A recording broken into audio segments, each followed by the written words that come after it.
జనసేన అధినేత పవన్ కళ్యాణ్ అడ్డా అయినటువంటి పిఠాపురంలో పర్యటించినటువంటి జగన్మోహన్ రెడ్డి మరి జనసేన అధినేతని ఏమాత్రం కూడా టార్గెట్ చేయటానికి కూడా సాహసించిన పరిస్థితులు 70,000 భారీ మెజార్టీతోటి పిఠాపురం నుంచి అసెంబ్లీకి వెళ్ళినటువంటి జనసేన అధినేతను జగన్మోహన్ రెడ్డి టార్గెట్ చేయలేకపోయారు.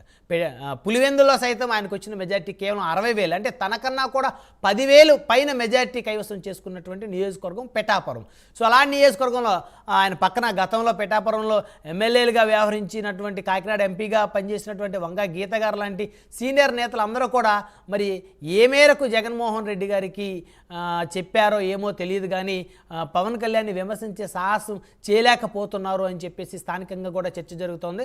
సో ఏది ఏమైనప్పటికీ కూడా నిన్న పిఠాపురం వైఎస్ జగన్ పర్యటన ఏదైతే ఉందో కాస్త ఆసక్తి రేపింది. కానీ చివరికి రెండు అంశాలు మాట్లాడారు. పవన్ కొత్తగా వచ్చారు, బహుశా ఆయనకేమి తెలియకపోవచ్చు, ఇంకా ఆయనకేం తెలియదు.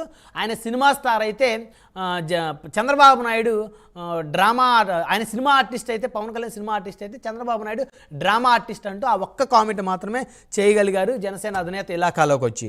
సో పవన్ పవర్ తెలిసి వచ్చే ఆయన మీద కామెంట్స్ చేసే సాహసం చేయలేకపోయారు అనేటువంటి అంశాలు చర్చిద్దాం. ఇదే వాళ్ళ హాట్ టాపిక్లో మనతో పాల్గొనడం కోసం సప్తగిరి ప్రసాద్ గారు, తెలుగుదేశం పార్టీ సీనియర్ నాయకులు, రాష్ట్ర అధికార ప్రతినిధి మనతో జూమ్ కాల్ అందుబాటులో ఉన్నారు. అదేవిధంగా శేఖర్ రెడ్డి గారు, వైఎస్ఆర్ కాంగ్రెస్ పార్టీ అధికార ప్రతినిధి మనతో జూమ్ కాల్ అందుబాటులో ఉన్నారు. అదేవిధంగా పంచకల్ల సందీప్ గారు, జనసేన పార్టీ అధికార ప్రతినిధి, భీమిలి నియోజకవర్గం ఇన్ఛార్జ్, మరికొద్దిసేపట్లో మనతో జూమ్ కాల్లో జాయిన్ అవుతారు. అదేవిధంగా కృష్ణానంద్ గారు, రాజకీయ విశ్లేషకులు, వారు కూడా మనతోటి జూమ్ కాల్లో జాయిన్ అయ్యారు. రైట్, ముందుగా శేఖర్ రెడ్డి గారితో మాట్లాడదాం, వైఎస్ఆర్ కాంగ్రెస్ పార్టీ అధికార ప్రతినిధి. శేఖర్ రెడ్డి గారు, గుడ్ మార్నింగ్ అండి.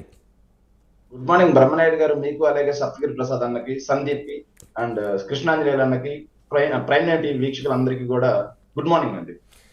సో మొత్తానికి గత 5 ఏళ్ళు మాట్లాడినటువంటి మాటలు కానీ, భాష కానీ ఇంకా అవేవి కూడా జగన్ గారు ఎన్నికలు అయిపోయిన తర్వాత మాట్లాడే సాహసం ఎక్కడా చేయలేదు. కానీ పిఠాపురం వెళ్ళిన తర్వాత నిన్న పవన్ కళ్యాణ్ గారి మీద ఏదన్నా విమర్శలు జగన్మోహన్ రెడ్డి గారు చేస్తారేమో అనేటువంటి ఆసక్తితోటి చాలామంది ఎదురు చూశారు.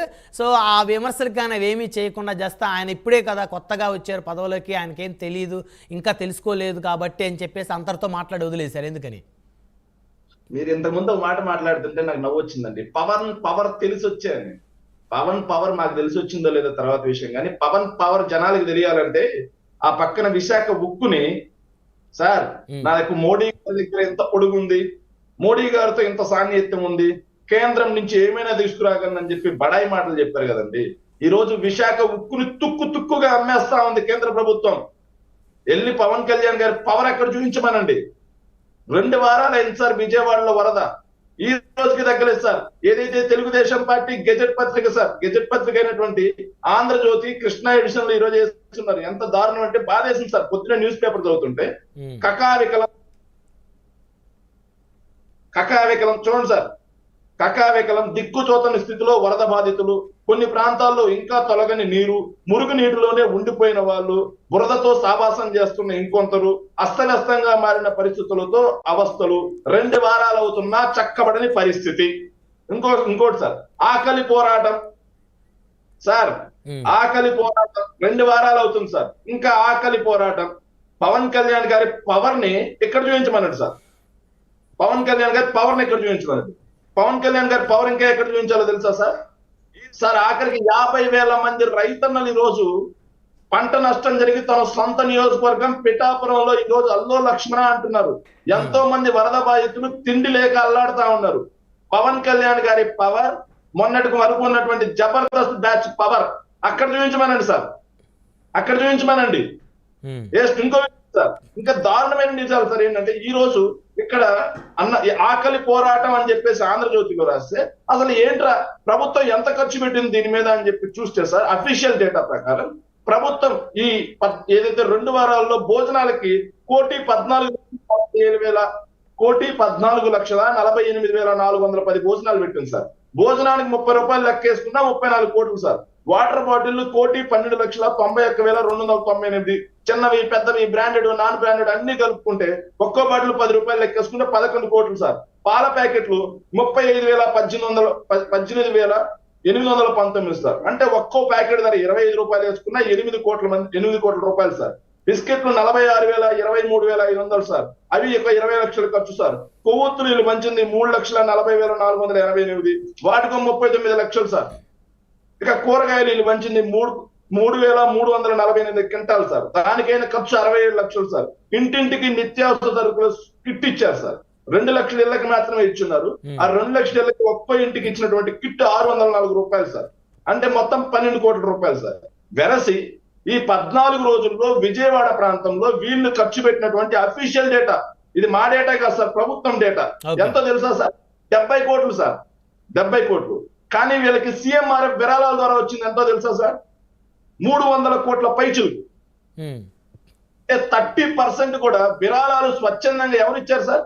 వ్యాపారవేత్తలు, ఆఖరికి స్కూల్ విద్యార్థుల దగ్గర నుంచి చిన్నపిల్లల దగ్గర నుంచి అందరూ ఇది జరిగినటువంటి విపత్తుకి చెలించిపోయి 300 కోట్ల రూపాయల పైచులకు విరాళాలు ఇస్తే దాంట్లో 30% కూడా ప్రజలకు ఖర్చు పెట్టని దానకర్ణుడితో ఈ రోజు పవన్ కళ్యాణ్ గారు సావాసం చేస్తున్నారు. పవన్ కళ్యాణ్ గారి పవర్ ఎక్కడ చూపించమన్నాడు సార్? అంటే వైసీపీ ఎంత ఇచ్చింటారు సార్? ఆ 300 కోట్లలో ఒక 100 కోట్లు ఇచ్చింటారా వైసీపీ మాజీ ఎమ్మెల్యేలు కానీ, జగన్మోహన్ రెడ్డి గారు కానీ, మాజీ మంత్రులు అందరు కలుపుకొని సుమారు? సార్ మా వైఎస్ఆర్ కాంగ్రెస్ పార్టీ నుంచి మేము 1 కోటి రూపాయలు మేము ఖర్చు పెట్టాలని డిసైడ్ అయ్యాం. మీరేమి ఇవ్వలేదు అయితే? సార్ వినండి సార్, వైసీపీ ఎంత ఇచ్చింది? అధికారంలో ఎవరున్నారండి? వైఎస్ఆర్ కాంగ్రెస్ పార్టీ ఉంది అధికారంలో. వైఎస్ఆర్ కాంగ్రెస్ అధికారంలో ఉంటే సీఎం రిలీఫ్ ఫండ్ డబ్బులు ఇస్తారా మీరు? సార్ 1 కోటి రూపాయలు మేము అధికారంలో లేకుండా ఇచ్చాం. పవన్ కళ్యాణ్ గారు లాగా మేము దామోదరం సంజయ్ స్మారకం కడతానని చెప్పేసి బిల్డప్ మాటలు చెప్పి ఆడి ఇటుకేయకుండా ఉండలేదు. 10,000 మంది కూర్చునే గ్రంథాలయం కడతామని చెప్పేసి బహిరంగ సభలో చెప్పి ఒక్క ఇటుకేయకుండా మేము అక్కడ కూర్చోలేదు. అలాగే అల్లూరు సీతారామరాజు విగ్రహం కడతామని చెప్పి ఒక్క ఇటుకేయకుండా మేము అక్కడ కూర్చోలేదు. కేరళ వరదలకు డబ్బులు ఇచ్చామన్నారు, ఎక్కడిచ్చారో సీఎం రిలీఫ్ ఫండ్ డేటాలో చూస్తేనే కనిపించలేదు. ఇవన్నీ మేము చేయాలి. ఇలాంటి మాటలు మేము మాట్లాడము. మేము 1 కోటి రూపాయలు విజయవాడ వరద బాధితులకు మేము ఖర్చు పెడతామని చెప్పాం. ఖర్చు పెడతామన్నప్పుడు మేము 2 లక్షల వాటర్ బాటిల్, 1,00,000 పాల ప్యాకెట్లు పెంచాం. దానికి తోడుగా వైఎస్ఆర్ కాంగ్రెస్ పార్టీ విరాళాల సేకరణ చేస్తుంది. ఎవరైతే నిరాశ్రయులు ఉన్నారో వాళ్ళందరినీ మేము ఖచ్చితంగా వాళ్ళ ఇంటికి ఏమేమి చేర్చాలో మేము ఒక మ్యాప్ వేసుకున్నాం. దాని ప్రకారం వైఎస్ఆర్ కాంగ్రెస్ పార్టీకి సహాయ కార్యక్రమాలు ఉంటాయి. ఇప్పుడు ప్రభుత్వం అధికారంలో ఉన్నదానికి సీఎం రిలీఫ్ ఫండ్ నుంచి ఇన్ని డబ్బులు వచ్చున్నాయి కదా, ఇవి ఏం చేశారు? కనీసం 30% కూడా ఖర్చు పెట్టలేదు. ఇక్కడ ఏమో చూస్తే ఒక పక్క చూస్తే ఆకలి కేకలని రాస్తున్నారు, ఇంకో పక్క చూస్తే బురదలో కూరుకుపోయినారని చెప్పి రాస్తున్నారు. మరి ఇక్కడ పవన్ కళ్యాణ్ పవర్ చూపించమనండి. ఇక్కడ పవన్ కళ్యాణ్ పవర్ చూపించమనండి సార్. రైతులకి సార్ మేము క్లియర్ గా చెప్తున్నాం, పిఠాపురం నియోజకవర్గంలో పవన్ కళ్యాణ్ గారు ఒక్కరోజు ఉన్నారండి. తన సొంత నియోజకవర్గంలో ఒక్కరోజు మొత్తం 50,000 మంది రైతులు ఈ రోజు పంట నష్టంతో రైతన్నలు ప్రభుత్వ సాయం కోసం ఎదురు చూస్తా ఉన్నారు. తీరా ఎక్కడ చూస్తే సార్ వీళ్ళు కనీసం ఈ క్రాపింగ్ చేయలేదు, ఇన్సూరెన్స్ కట్టలేదు గవర్నమెంట్. సో వాళ్ళకి డబ్బులు ఎక్కడి నుంచి వస్తాయి? వాళ్ళకి డబ్బులు ఇచ్చే పరిస్థితి.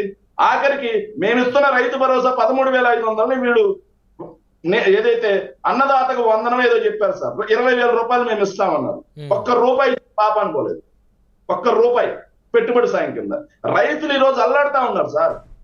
ఆఖరికి పిఠాపురంలో కూడా తిండి దొరకని పరిస్థితి ఉంది. ఇక విజయవాడలో చూస్తే సార్, మీకు విజయవాడ గురించి బాగా మీకు అనుభవం ఉండండి సార్. విజయవాడలో బాగా తిరిగి ఉంటారు బ్రహ్మనాయుడు గారు. మీరు సింగనగర్, వీళ్ళు చెప్తున్న వరద ఎఫెక్ట్ ప్రాంతం సింగనగర్ కానీ, పాత రాజరాజేశ్వరపేట కానీ, ఈ ఏరియా వరద ఎఫెక్టెడ్ ఏరియా మొత్తంలో దాదాపుగా 50% పైగా దినసరి వేతనం మీద బ్రతికే వాళ్ళు ఎక్కువ మంది ఉన్నారు సార్. రోజువారీ కూలి పనులు చేసుకుంటేనే బ్రతికే వాళ్ళు ఎక్కువ మంది ఉన్నారు. కాదంటారా ఎవరైనా? ఖచ్చితంగా కాదంటాం ఏం లేదు. దాదాపుగా 2 వారాలుగా పనులు లేవు సార్. 2 వారాలుగా పనులు లేవు. ప్రభుత్వ సాయం చూస్తే అందట్లేదు. ప్రభుత్వ సాయం అందట్లేదు. వాళ్ళకి ఎవరికి కూడా ప్రభుత్వం నుంచి కాంపన్సేషన్ గా ఒక చిల్లి గవ రాలేదు. వాళ్ళందరి పరిస్థితి ఏంటి ఈరోజు? అక్కడ చూపించమనండి సార్ పవన్ కళ్యాణ్ గారి పవర్ ని. రైట్. శేఖర్ రెడ్డి గారు మళ్ళీ వస్తాను మీ దగ్గరికి. శేఖర్ రెడ్డి గారు, మంద సప్తగిరి ప్రసాద్ గారు ఉన్నారు, తెలుగుదేశం పార్టీ